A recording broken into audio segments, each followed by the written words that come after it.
नमस्कार दोस्तों। आज हम आपके लिए लेकर आए हैं भगवद गीता के अध्याय 6 श्लोक 16 की एक विशेष प्रस्तुति। इस वीडियो में हम गीता के इस अद्भुत श्लोक की शिक्षाओं पर चर्चा करेंगे जो हमें जीवन में संतुलन और शांति प्राप्त करने का मार्ग दिखाती है।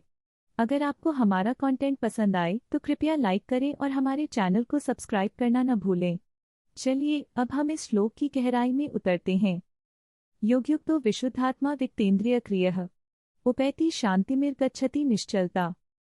जो व्यक्ति योग में स्थित है, शुद्ध आत्मा वाला है और इंद्रियों की क्रियाओं से मुक्त है, वह शांति को प्राप्त करता है और स्थिरता को प्राप्त होता है।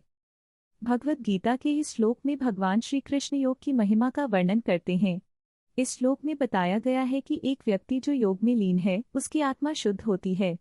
जब हम अपने इंद्रियों के नियंत्रण में होते हैं और बाहरी आकर्षणों से मुक्त रहते हैं, तब हम वास्तविक शांति और स्थिरता का अनुभव कर सकते हैं। यह शांति केवल मानसिक स्थिति नहीं है, बल्कि यह एक गहरी आत्मिक स्थिति है जो हमें अपने भीतर से प्राप्त होती है। इस श्लोक का संदेश यह है कि योग और आत्मा की शुद्धता के माध्यम से हम जीवन में संतुलन और शांति पा सकते हैं। एक बार की बात है, एक छोटे से गांव में एक साधारण किसान रामू रहता था। रामू मेहनती था, लेकिन उसके जीवन में हमेशा समस्याएं आती रहती थीं।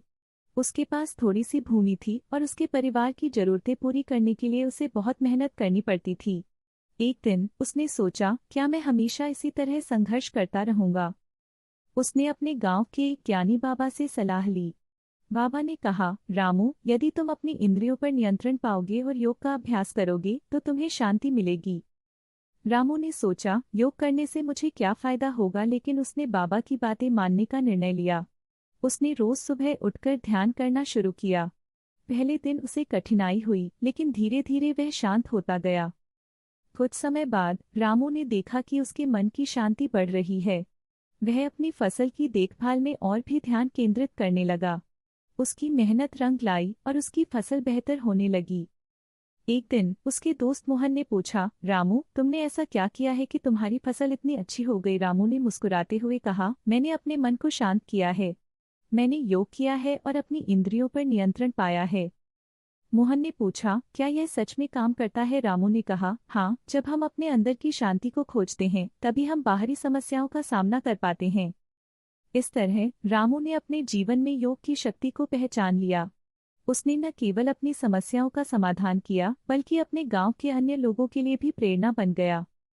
तो दोस्तों, रामू की कहानी हमें यह सिखाती है कि योग और आत्मा की शुद्धता के माध्यम से हम जीवन में संतुलन और शांति पा सकते हैं। अगर आपको यह कहानी पसंद आई तो कृपया लाइक करें और हमारे चैनल को सब्सक्राइब करना न भूलें। और ऐसे ही और भी ज्ञानवर्धक कहानियों के लिए हमारे साथ बने रहें।